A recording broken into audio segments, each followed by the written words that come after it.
This week we go to the Reagan Library. We do a French dip challenge while we're in LA, and then we drive the PCH down to Malibu.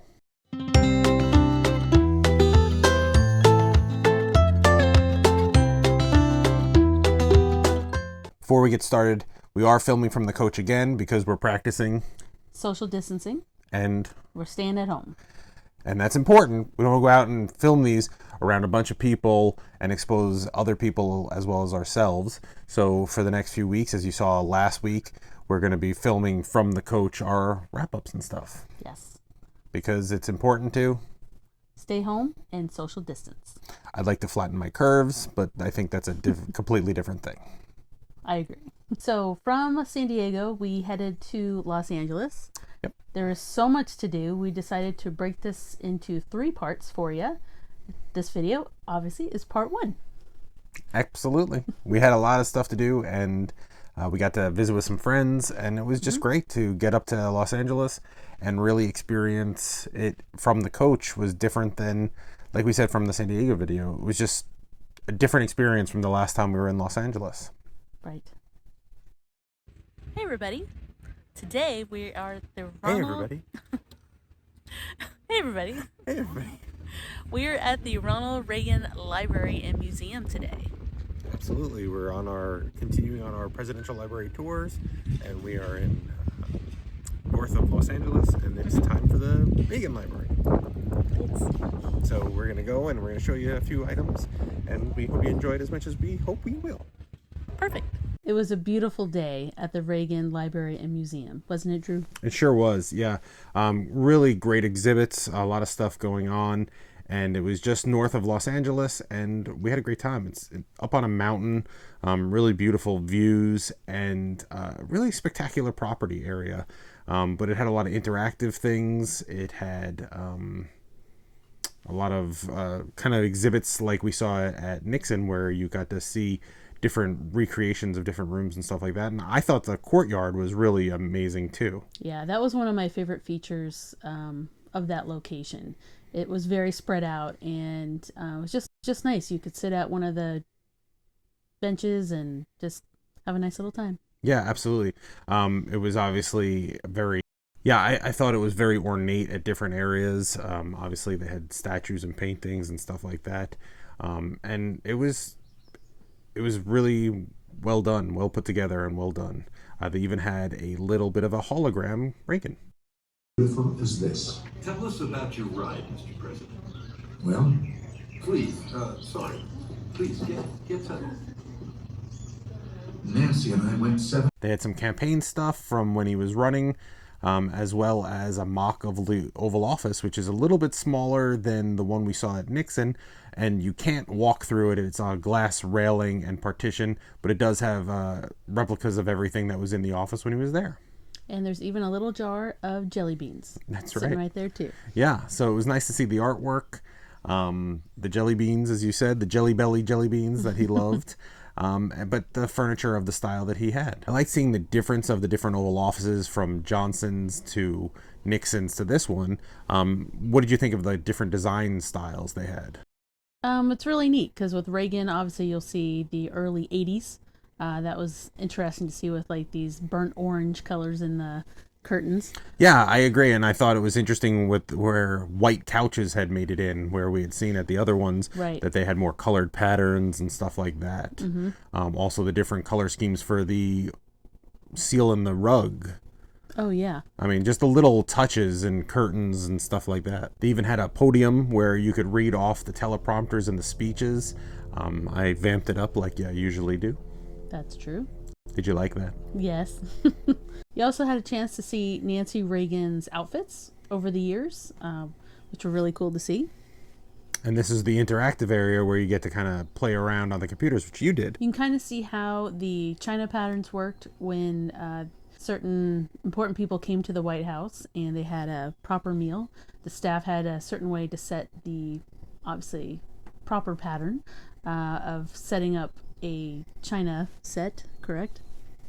Yeah, so you kind of played with it, but it seems like that you could see what type of forks and knives and like which plates they would use for certain different dignitaries that came. The salad fork, the dessert fork, all kinds. There you go. This next exhibit was one of my favorites, and that was the Air Force One that was retired, and they built this building around the plane. So that was really amazing. The engines aren't in it anymore, but everything else is pretty much the same.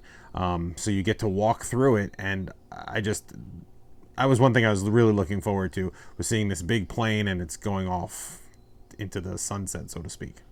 Yeah, it is. It's amazing to see as soon as you walk in to that. Yeah, room. you see the technology of the time, which is so funny because it's not the technology of now, and the Air Force One now is much bigger, but you can see how they had new laptops in, which looked funny to us here. You even got to see the president's quarters and his desk and everything like that. And then I thought it was really interesting that she had a little desk and office just on the other side of that wall where the bedroom was.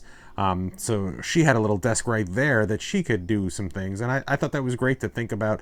The First Lady has stuff to do as well. Right. They had a little conference rooms area, and just overall, just a whole bunch of different spaces on the plane, because it had to be like a White House. It's like a moving office on wheels. Absolutely, almost like our coach.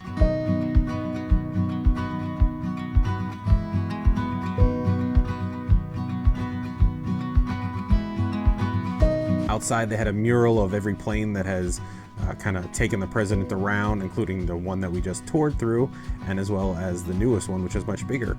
But also they had the motorcade with the LAPD car, as well as the limousine and just the follow cars.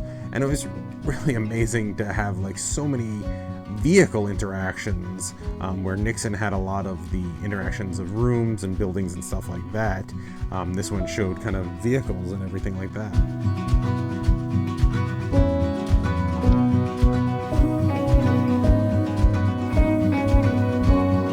We also got to see another Marine One helicopter.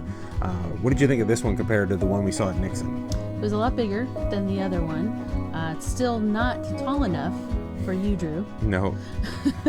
I was able to not have to crawl through this one. Right. Yeah, it was a little bit more roomy than the last one, and it was kind of nice not to have to stoop quite as much. I could actually film a little in this one, so even though I was hunched at the shoulders, I was able to walk through it, and it was much more designed with the president in mind. And you were actually able to film inside this one. The one at Nixon, you can't film inside. That's right. The That's helicopter. right. I forgot about that.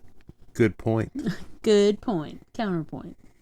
Another key moment during his presidency was the falling of the Berlin Wall. So they had a lot of sections of the Berlin Wall, as well as kind of some history about it. And I thought that was really great. And then as well as at Nixon, where they had the Apollo exhibit, and at LBJ, they had the Motown exhibit. This one had a exhibit about treasures that were found under the ocean from in the Egypt area. Yeah, it was amazing. Just how big and tall these statues were, and they were in the ocean. Yeah, and they were completely hidden from everyone until someone went down and unearthed them. And it was just amazing the craftsmanship that went into some of these things, and they were washed away. It was really cool to see the stealth bomber that was outside. It was an actual stealth bomber. It wasn't a replica. Correct. Which was great to see.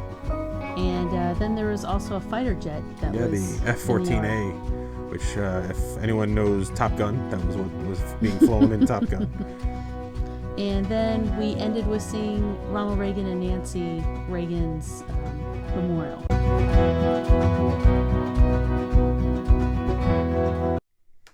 Now, there is some debate in Los Angeles about who created the original French dip sandwich. And we love a French dip sandwich. We do very much love a French dip sandwich. So we heard that there's 2 locations that are known for creating the French dip sandwich. They're not that far apart. So we had a super light breakfast that morning, and then we went and did a little taste test for you, which French dip is best and who we felt either created it or does it better. Right. So there's Felipe's, which is in the historic building, and it's much more of a kind of cafeteria style. But it was still very nice. You go up to a counter, you order your sandwich, you get it, different kinds of meats, how many times you want it dipped. It's a little bit different because you don't get au jus on the side as much as they dip it already for you. But they have different sandwiches, different pickled eggs, coleslaw, potato salad, macaroni salad, anything you want. And it's a funky little place. It's got sawdust on the ground. Yeah. It's that much different than the next location that you're going to see. Yes, for sure. And we're going to get right into the sandwich right now. Perfect. So we're at Philippe's, which is known for the original French dip sandwich. We're going to start our French dip challenge here. So here's the first bite. We got it on a French roll. It's just beef, and we had it double dipped. So let's see how it is, okay?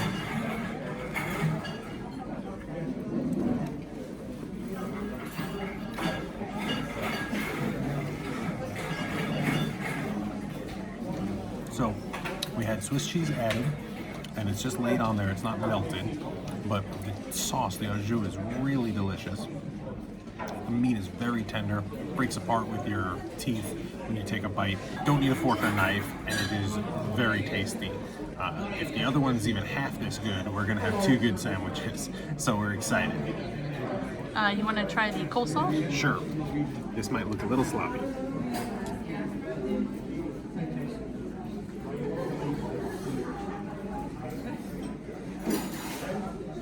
Try not to get it everywhere.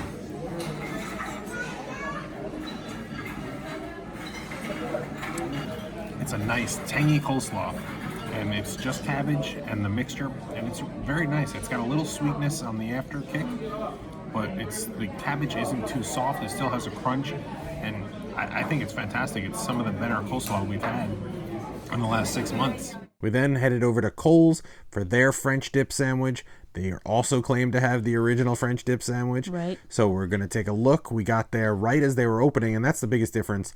This one's more of a dinner locale. No lunch. So it's also, the decoration style is much more 1920s bar type area. And so it's a little bit different feel, where it's got the subway tile floors and the high back booths. Definitely a place to go for a drink. Right. And we met a super amazing bartender who has a YouTube channel himself. So we got to do a little kind of cross collaboration. And we're going to go talk to the educated barfly right now. Perfect. So you guys should just I don't know, you're filming me now, so I'll just mention your channel on my channel, and you mention my channel on your channel. And it's like a collaboration that we didn't even plan. That's right. Which is awesome. And what is your channel? My channel is The Educated Barfly. So you should check us out, cocktail tutorials. And we're at Kohl's for some French dips. Yeah, so I hope you guys like them. Anyway, I'm sure we will. Yeah, do that comparison. Because we had that little breakfast and then just the one sandwich, kind of tiny.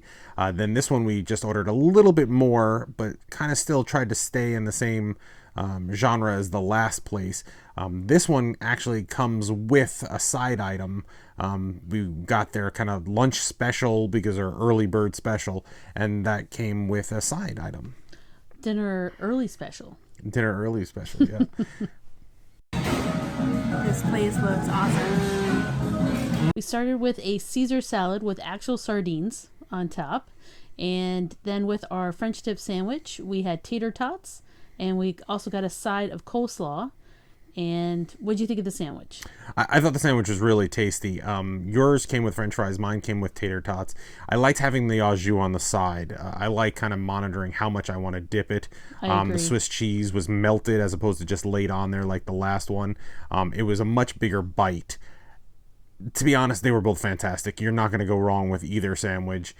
This one was more of a sit-down kind of restaurant feel, where the other one was more of a cafeteria style feel, and just general Very tables. True. Yeah. But either one was delicious. You're not going to go wrong with either sandwich. And of course, we had to end with a banana cream pie with caramel sauce on top. Yeah, it was. I tried to lighten this up as best. It tastes so much better than that picture made it look.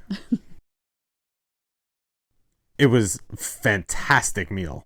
The banana cream pie, as I said, I tried to, it was a very dark restaurant, so I tried to make it, lighten it up as much as possible. So the caramel sauce was just, it was fantastic. By the way, I'm the dessert person in the family, so I ate most of it. He tries to say that he ate maybe half, but no.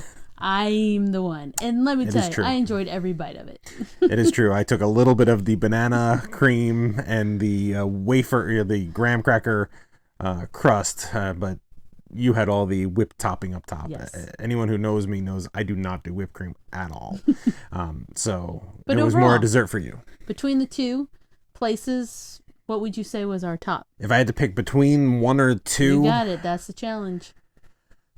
I think I would go with Cole's. I like Philippe's styling. I think if you're just wanting a quick sandwich, already dunked for you, the meat at both places was very lean and nice.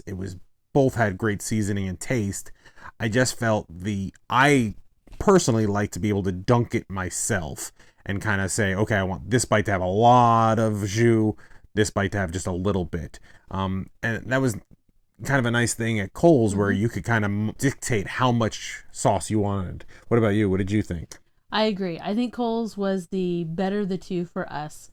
It was also nice because it was a special. So you just got a nice little small half a sandwich with your choice of a side, tater tots or fries. And it worked out really perfect for us. They're both downtown area, so just be prepared of your surroundings. Much easier to park at Felipe's because it had 2 parking lots. That's right. The other one is street parking, so you had to park on a meter and then walk down to it. I'm sure there were parking garages around, but it didn't have its own specific parking garage. Correct. So then we headed on down from the campsite along the PCH or Pacific Coast Highway to Malibu to just take in the sights of the ocean. Nice.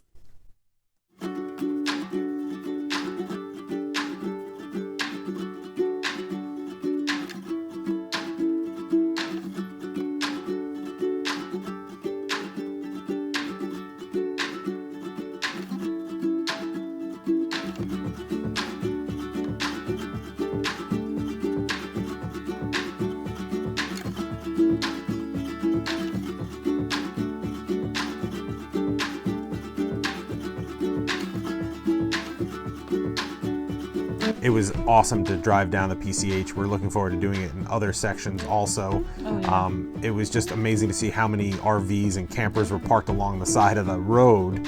And it's just funny because you know that they can't stay there overnight, so it was just interesting. But I've been wanting to drive the PCH since I was in high school, so it was really great to do it with you and just really have a great time. And we actually went down and found a little kind of fresh fish restaurant that we stopped at the end. Yeah. And I had a great time in this section of LA for sure. I mean, it was, again, we had another wonderful day to film.